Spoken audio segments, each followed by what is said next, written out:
La revue de presse, donc. Bonjour Renaud. Bonjour Joël, bonjour Alix. Bonjour. Allez, on commence avec cette information. Législative 2021, tous les résultats provisoires sont désormais connus.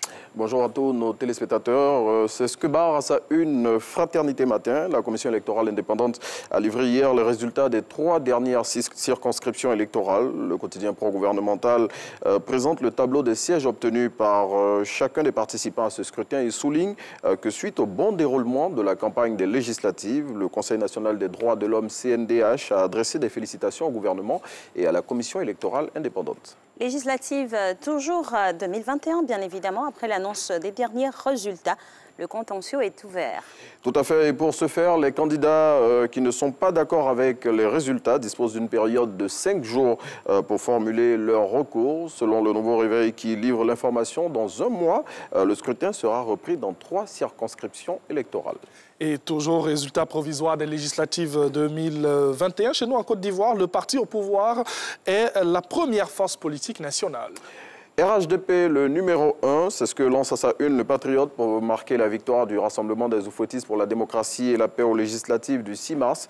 Chiffre à l'appui, le confrère présente les scores obtenus par les formations politiques, les indépendants et toutes les listes engagées dans les législatives.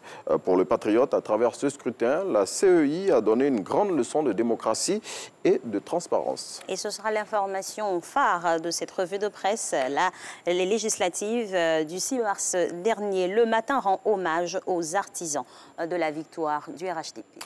Oui, selon le quotidien, si le parti au pouvoir a obtenu la majorité lors du scrutin du samedi, c'est grâce à des hommes et des femmes qui se sont mobilisés comme un seul homme. Et le quotidien les présente dans son numéro de ce jour, tout en soulignant ceux qui ont réalisé de belles performances, ceux qui ont été de grandes surprises ou encore ceux qui ont confirmé.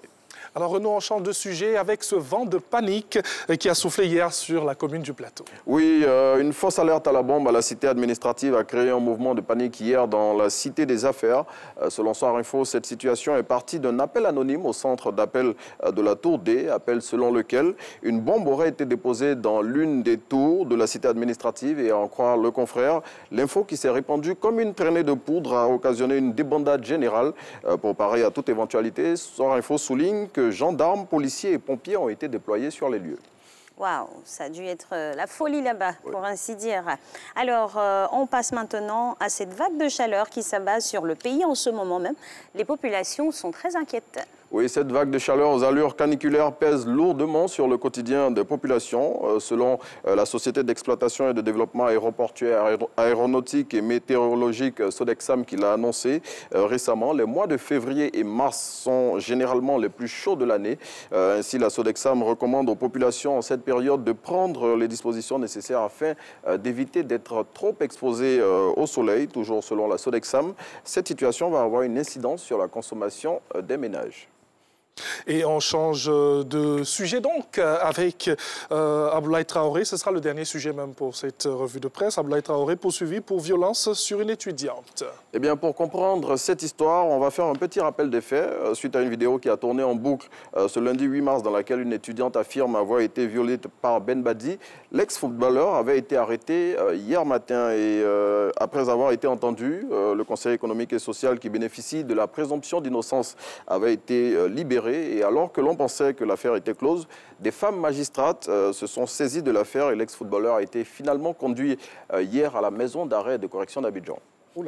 Affaire à suivre donc et on va vraiment y apporter toute la lumière et vous en saurez tout, bien évidemment. Merci à vous Renaud Kobia pour cette partition. On se revoit demain.